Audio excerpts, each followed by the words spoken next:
गोलीय अवतल पृष्ठों पर अपवर्तन का सूत्र, ये चीज हम लोग ड्राइव करेंगे, इसके सूत्र का निगमन करेंगे। सबसे पहले हम करेंगे क्या इसमें कि मान लेते हैं हमारे पास एस पी एस डैश, जैसा कि यहाँ नाम में ही स्पष्ट है कि हमारे पास रहेगा क्या, अवतल पृष्ठ रहेगा। तो मान लेते हैं कि एस पी एस डैश एक अवतल गोलीय पृष्ठ है, ठीक है।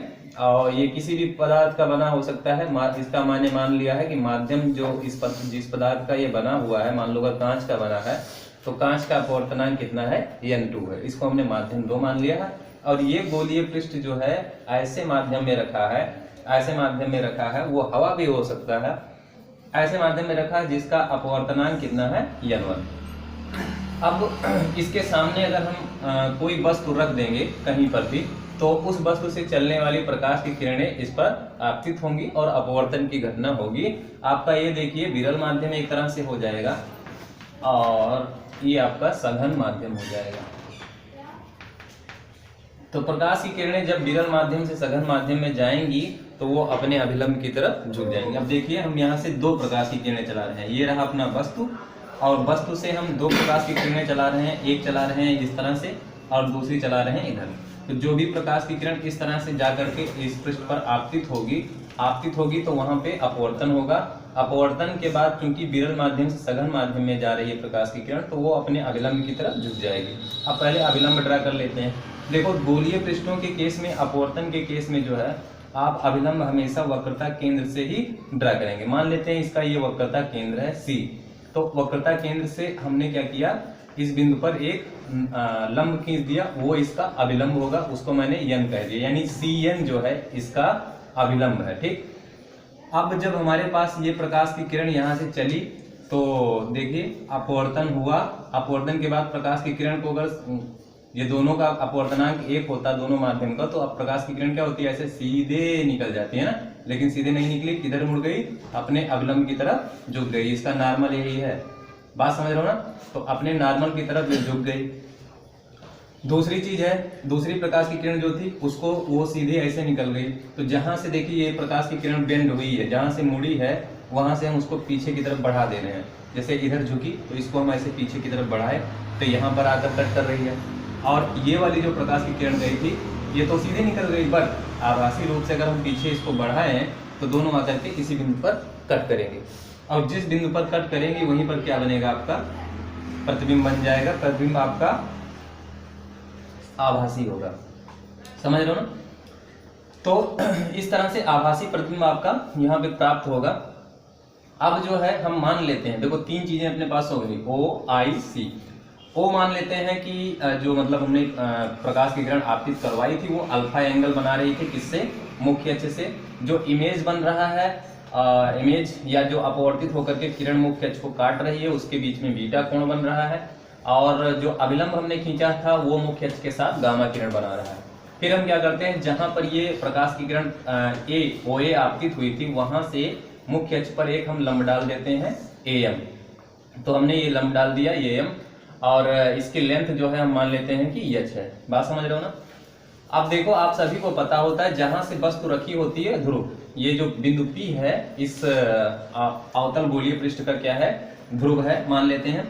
तो ध्रुव से जहां पर वस्तु रखी होती है वहां तक की दूरी को U कहते हैं, और I जो इमेज बनता है और उसकी ध्रुव के बीच की जो डिस्टेंस होती है उसको स्मॉल b कहते हैं।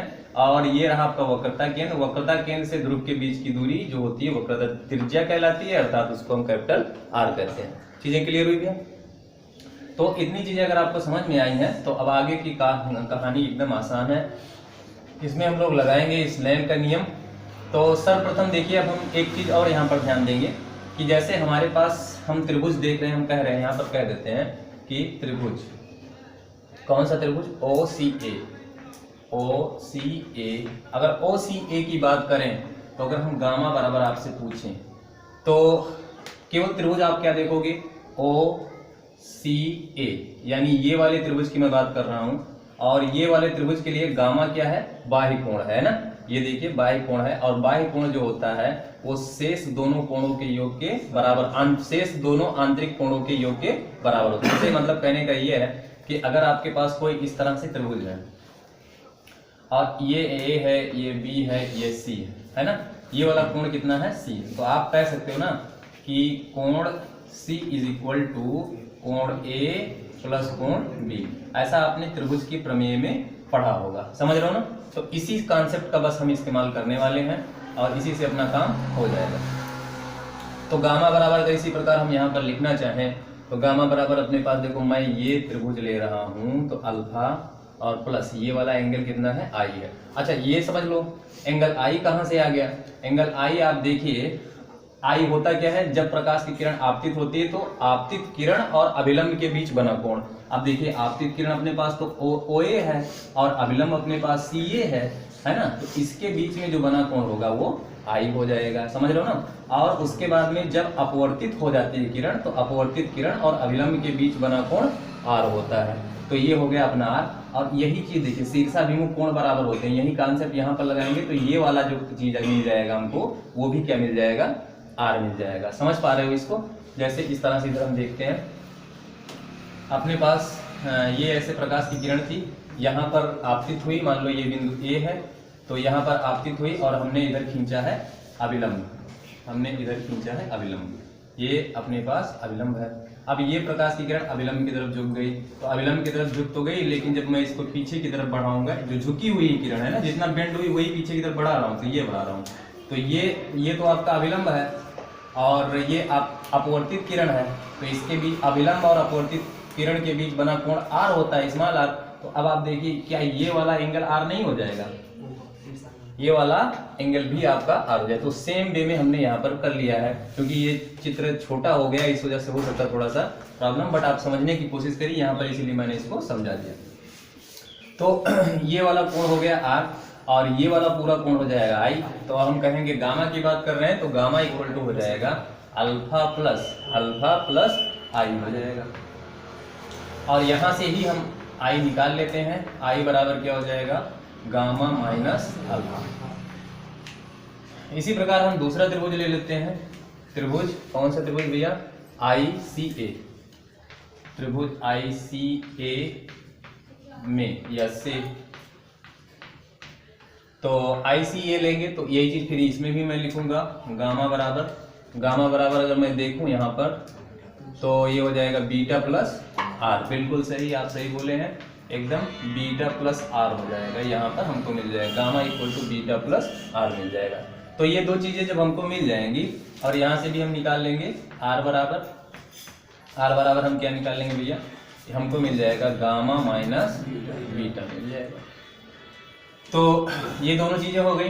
अब हम क्या कहेंगे, देखो स्नेल के नियम में क्या होता है, हमारे पास स्नेल के नियम से क्या होता है, स्नेल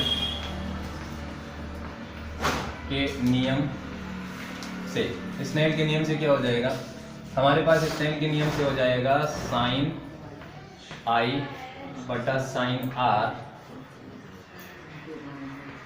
इक्वल टू N2 बटा N1। ये होता है ना। जैसे हमारा माध्यम ये है, यहाँ से वहाँ अपवर्तन हो रहा है तो 1N2 कहो या N2 बटा N1 को बातें की है। अब हम क्या कर लेते हैं, हम यहाँ पर एक चीज और बोलेंगे, हम कहें कि यदि ये गोलीय पृष्ठ अपना बहुत छोटा हो, ठीक है, क्या हो, यदि ये गोलीय पृष्ठ जो अपना है बहुत छोटा, अर्थात हम ऐसे कह देते हैं कि इसका द्वारक जो है छोटा है। अगर द्वारक इसका छोटा है तो ये जो सब एंगल बन रहे हैं ना, ये अल्फा बन रहा था इतना बड़ा, ये अगर छोटा होगा तो अपवर्तन यहाँ कहीं होगा तो ये कोण और सिमट करके छोटा हो जाएगा।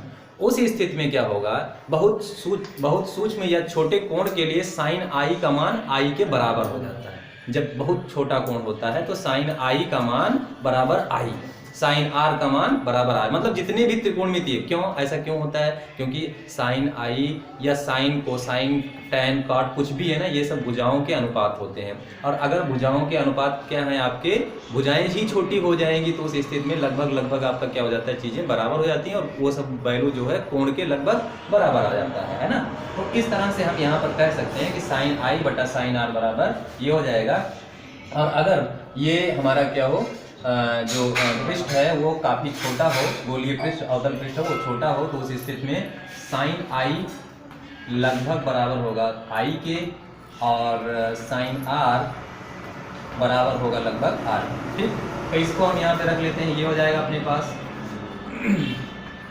I बटा R बराबर N2 बटा n1, यानी हम इधर मल्टीप्लाई कर लेंगे तो अपने पास मिल जाएगा n1 i equal to n2 r मिल जाएगा। ठीक है, अब जब ये चीज़ मिल गई है तो हम यहाँ पर i और r की वैल्यू उठा के सब्स्टिट्यूट करेंगे, समझ रहे हो ना।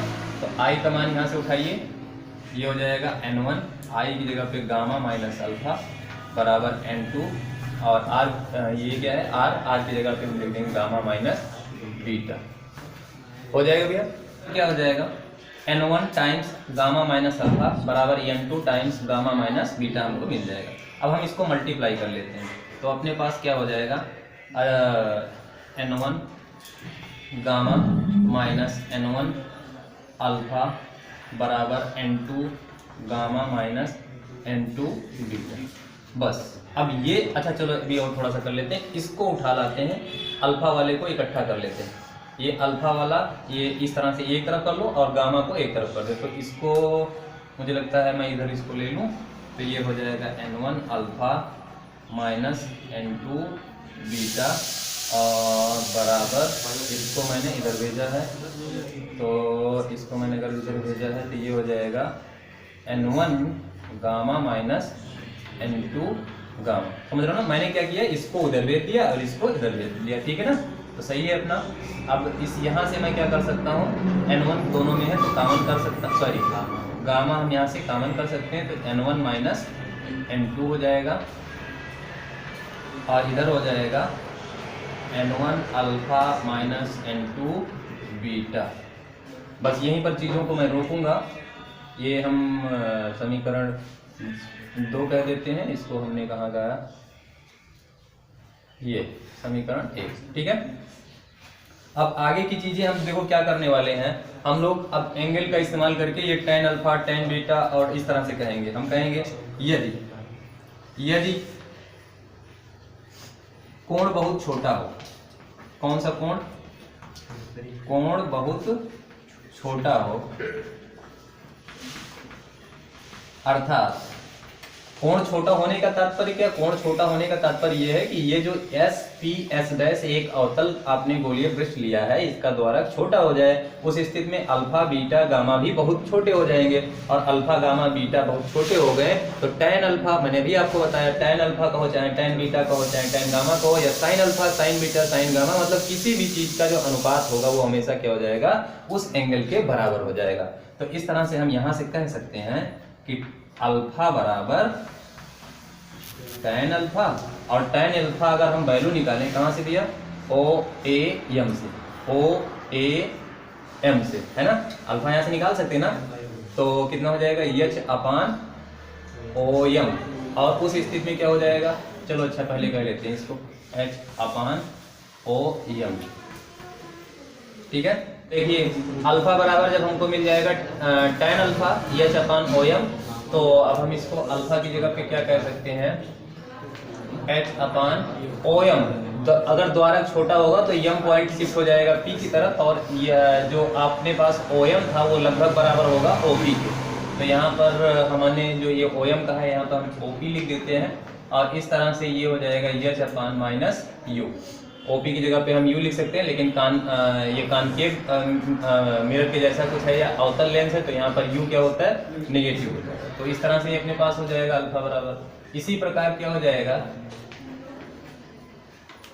इसी प्रकार बीटा बराबर tan बीटा, और tan बीटा और tan बीटा यानी H अपान IM हो जाएगा, H अपान IM, और ये बराबर हो जाएगा H बटा IP के लगभग, है ना, IP के बराबर हो जाएगा। बार बार वही चीजें ना बतानी पड़े, जो यहाँ पर मैंने किया वही ये है, ठीक है। इस तथा गामा, गामा हो जाएगा tan गामा के बराबर, और ये बराबर हो जाएगा H अपान CM के, लेकिन ये द्वारक छोटा होने पर CM लगभग CP के बराबर हो जाएगा, तो H अपान CP। यहाँ पे हम आगे कर देते हैं H अपान माइनस B, ठीक, और ये हो जाएगा H अपान माइनस R, ठीक है। तो सारी चीजें हम माइनस में ले रहे हैं क्योंकि ये अवतल लेंस के जैसा कुछ बिहेव करेगा, तो उस स्थिति में अभी हमारे पास जो जो वैल्यू आई है इसमें रख दो, समीकरण 2 से, समीकरण 2 से अपने पास क्या हो जाएगा, अल्फा कहाँ गया भैया, ये हो जाएगा n1 अल्फा, अल्फा की जगह पे क्या रख देंगे, ये हो जाएगा h अपान माइनस यू और माइनस n2 h अपान बीटा की जगह पे ये रख देंगे h माइनस h बटा माइनस b हो जाएगा और बराबर n1 माइनस n2 और गामा की जगह पे हम रख देंगे h अपान माइनस r। ठीक है, तो अब आप देखिए h सभी जगह से क्या है, कैंसिल आउट हो जाएगा, यहाँ से h, ये सभी h, ये h ऐसे कैंसिल हो जाएगा और बचेगा क्या, n1 अपान माइनस u और माइनस n2 अपान b और बराबर हो जाएगा n1 माइनस n2 बटा माइनस r। ठीक है, और ये वाला माइनस था, है ना, तो ये माइनस माइनस हम कर दे रहे हैं प्लस। ठीक, तो ये हो जाएगा n2 बटा b माइनस n1, यहाँ पे क्या होगा n1 बटा u बराबर हो जाएगा n1 माइनस n2 बटा r, या इसको और सही ढंग से लिख देते हैं थोड़ा सा, तो n2 बटा b माइनस n1 बटा u बराबर, अगर ये वाला माइनस हम इसी में डाल देना तो ये क्या हो जाएगा n2 माइनस n1 बटा r। और यही है आपका जिसका आपको इंतजार था। ठीक है, यानी गोलीय अवतल पृष्ठों पर अपवर्तन का सूत्र।